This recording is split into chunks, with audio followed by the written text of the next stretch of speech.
Assalamu alaikum, bienvenue à tous, j'espère que vous allez très bien. Ah oui, et aussi que Kolchi Labas. Il y a un des plus grands islamophobes chrétiens qui a dit ça. So here's my question for Muslims. And if you can answer my question, I will delete my entire channel. Oh, très intéressant, on t'écoute? Where do we find Muhammad mentioned in the Torah and the Gospel that are with us? Mais non David, c'est pas comme ça qu'on fait. Un grand garçon comme toi, poser une question aussi élémentaire, aussi claire. Mais oui, c'est clair. Show me a clear reference to Muhammad in the Torah and the Gospel, and I will delete my channel.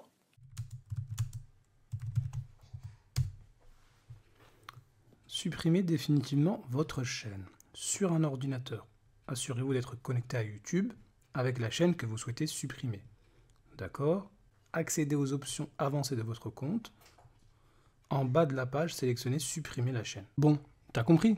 Tout d'abord, le Coran nous confirme bien que l'annonce du prophète Mohammed alayhi salatu wassalam, eh bien, les gens du livre peuvent la trouver dans la Torah et l'Évangile. C'est-à-dire que même dans la Torah et dans l'Évangile actuel, malgré toutes les modifications qu'on a pu y apporter, il reste encore des traces de la prophétie de Mohammed alayhi salatu wassalam. Alors tout d'abord, au niveau d'une prophétie, ce n'est pas forcément le nom du prophète qui doit être cité littéralement, mais plutôt sa description. Et d'ailleurs, je défie tous les chrétiens sur terre de me donner une seule fois le nom de Jésus cité dans l'Ancien Testament, comme étant une prophétie. Bon David, regarde, c'est simple. Je vais prendre la Bible, donc la Torah actuelle, et l'Évangile actuel. Et je vais te montrer que même avec la Torah actuelle et l'Évangile actuel, on a encore des preuves de la prophétie de Mohammed alayhi salatu wassalam. Tout d'abord, des preuves indirectes. Premier livre de la Torah, Genèse. Genèse chapitre 17, verset 20. À l'égard d'Ismaël, je t'ai exaucé. Voici, je le bénirai, je le rendrai fécond, et je le multiplierai à l'infini. Il engendrera 12 princes, et je ferai de lui une grande nation.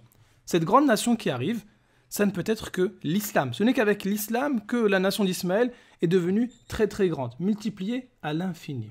Il faut savoir que l'islam qui est annoncé ici ne peut pas être guidé par un faux prophète, étant donné que cette prophétie-là, elle répond à une prière d'Abraham.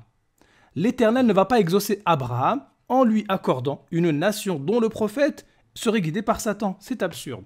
Maintenant, si on va dans l'Évangile, premier livre de l'Évangile, Matthieu, chapitre 21, verset 43, Jésus, qu'est-ce qu'il dit? C'est pourquoi je vous le dis, le royaume de Dieu vous sera enlevé et sera donné à une nation qui en rendra les fruits. Je reviens dans la Genèse, puisque c'est vrai qu'on ne nie pas que l'Éternel établisse son alliance avec Isaac. Nous, on croit en Isaac, alayhi salam. D'accord? L'alliance, à la base, elle est avec Isaac. Mais il y a quand même une promesse avec Ismaël.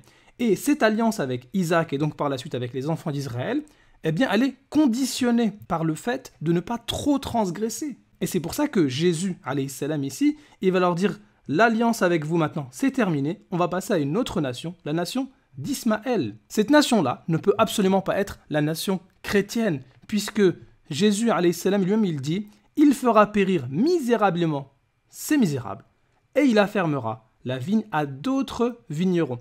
Autrement dit, cette nouvelle nation qui doit arriver, elle vient après le châtiment envers les enfants d'Israël, ce qui a eu lieu avec la destruction du temple de Jérusalem. Les chrétiens étaient déjà là. Ainsi, Torah et Évangile nous indiquent qu'il va y avoir une nation issue d'Ismaël qui recevra le royaume de Dieu. Maintenant, pour des preuves un peu plus directes, il y a dernier livre de la Torah, dernier livre des Évangiles. Regardons Deutéronome, chapitre 18, verset 18. « Je leur susciterai du milieu de leurs frères un prophète comme toi, c'est-à-dire un prophète comme Moïse. Je mettrai mes paroles dans sa bouche et il leur dira tout ce que je lui commanderai. » Le prophète en question ici, ça ne peut être que le prophète Mohammed alayhi salatu wassalam, étant donné qu'on lit à la fin du Deutéronome que aucun prophète parmi les enfants d'Israël était comparable à Moïse. Quel est donc ce prophète qui peut être comparé à Moïse? Vous me direz, c'est peut-être Jésus. Mais à ce moment-là, vous reconnaissez indirectement que Jésus n'est pas Dieu, puisque comment pourrait-on dire que Moïse est comme Dieu? Un prophète comme toi, c'est-à-dire comme Moïse. Donc si Jésus est Dieu, il n'est pas concerné par cette prophétie. Maintenant, si on va dans Jean, chapitre 16 au verset 13, Jésus annonce après lui que un consolateur va venir. Regardez bien, quand le consolateur sera venu, l'esprit de vérité. Il vous conduira dans toute la vérité. Autrement dit, il y a quelqu'un qui va venir après Jésus et qui va nous conduire dans toute la vérité. Regardez bien sa description. Car il ne parlera pas de lui-même. Mais ça, c'est la fonction d'un messager. On ne parle pas du Saint-Esprit qui aurait été envoyé au moment de la Pentecôte. Là, c'est un messager, c'est un prophète. Il ne parle pas de lui-même, mais il dira tout ce qu'il aura entendu et il vous annoncera les choses à venir. Mais attendez, si je repars dans Deutéronome, le prophète qui est comme Moïse, il est décrit comment? Je mettrai mes paroles dans sa bouche et il leur dira tout ce que je lui commanderai.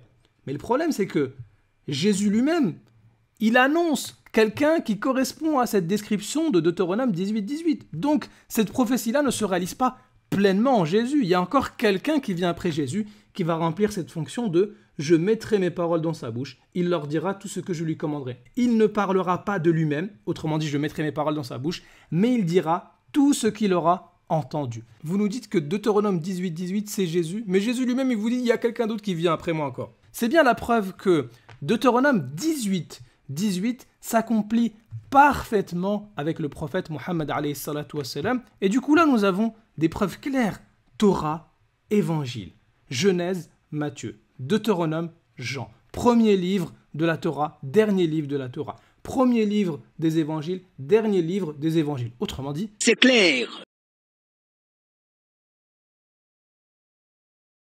Bon, après, évidemment, David, il va nous dire « Oui, mais pourquoi vous lisez pas le contexte de Deutéronome, de Genèse? Si on lit tout le chapitre, on se rend compte que ça ne parle pas de votre prophète. » Alors déjà, ça, c'est très faux. Tu peux lire le contexte 40 fois, tu verras que ça ne va rien changer. Et c'est pour ça que, avec le collectif Al-Hanifiya, on vous défie, venez quand vous voulez, sur ces thèmes-là, que je viens de citer dans la vidéo, la prophétie de Mohammed alayhi salatu wassalam, on vous attend. Mais admettons quand même. That might On va prendre make la logique sense de to David. you Il nous dit because que you've never il faut regarder actually le read the contexte. chapter, let alone the entire book of Deuteronomy. Your apologists know that you've never read the chapter or the book, so they know that they can rely on your ignorance when they lie to you. D'accord, donc les prêcheurs musulmans sont des menteurs, ils incitent les gens à ne pas lire les chapitres en entier, parce que sinon on se serait rendu compte que ces prophéties-là sont hors contexte. Admettons que ce soit vrai, ok? J'ai une idée. On va regarder maintenant les prophéties qui concerneraient Jésus dans l'Ancien Testament. Et puis on va regarder le contexte, pour voir est-ce que, selon la logique de David Wood, eh bien, les auteurs du Nouveau Testament, Matthieu, Jean, tout ça, est-ce que ce sont des menteurs selon la logique de David Wood? Puisque si on regarde le contexte commençons des par une prophéties qui prophétie concerneraient Jésus dans Matthieu, c'est un peu chaud quand même. Hein. Tout cela arriva afin que s'accomplisse ce que le Seigneur avait annoncé par le prophète. Voici la Vierge sera enceinte, elle enfantera un fils, et on lui donnera le nom d'Emmanuel. Autrement dit, la naissance de Jésus aurait été prophétisée dans l'Ancien Testament. Mais quand on regarde ce verset-là, on va regarder Ésaïe 7,14.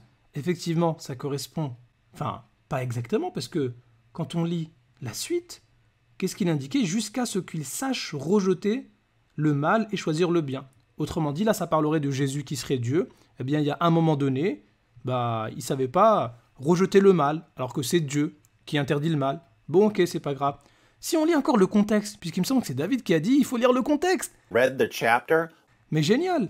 Avant que l'enfant sache rejeter le mal et choisir le bien, le pays dont tu crains les deux rois sera abandonné. Ah, mais en fait, ça n'a rien à voir. Akaz répond. On parle de Akaz. Donc, autrement dit, Matthieu, il nous aurait menti selon la logique de David. Ah, ça, c'est dur, ça. Bon, regardez encore autre chose. Matthieu 2,14.